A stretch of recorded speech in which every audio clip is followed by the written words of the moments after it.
अरे बेटा सीधा देखा तेरा मैं टिकटॉक बना था मस्त वाले एकदम झक्कास बोले तो है। पढ़ाई लिखाई में ध्यान लगाओ, आईएएस बनो और देश को संभालो। लेकिन नहीं। मजाक मजाक। तो जय जोहार जय छत्तीसगढ़ दोस्तों, स्वागत है दोस्तों आज की हमारे नए वीडियो में।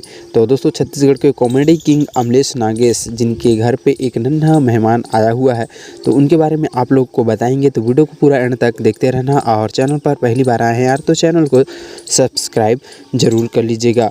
तो दोस्तों अमलेश नागेश जिनकी कॉमेडी वीडियो के देखकर हम लोटपोट हो जाते हैं, उनके चैनल पर हालांकि अभी कोई वीडियो नहीं आ रहा है क्योंकि वे छत्तीसगढ़ी फिल्म की शूटिंग में बिजी हैं। तो दोस्तों अब बात कर लेते हैं गुड न्यूज़ की। तो दोस्तों आप लोगों को बता दें कि अमलेश नागेश की बीवी को एक बेटी हुआ है और अमलेश नागेश 2 बच्चे के बाप बन चुके हैं। तो भाई अमलेश नागेश को बहुत बहुत बधाई हमारे यूट्यूब फैमिली की ओर से।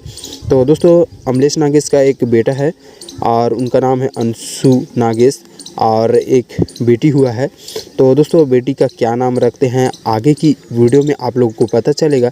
तो दोस्तों हमारे यूट्यूब चैनल को सब्सक्राइब करके रख लीजिएगा, हम आप लोगों को उनके बेटी का क्या नाम रखते हैं आगे हम बताएंगे। तो दोस्तों एक बार फिर से अमलेश नागेश को बेटी हुआ है तो उनको बहुत बहुत बधाई। तो दोस्तों मिलते हैं किसी नेक्स्ट वीडियो में।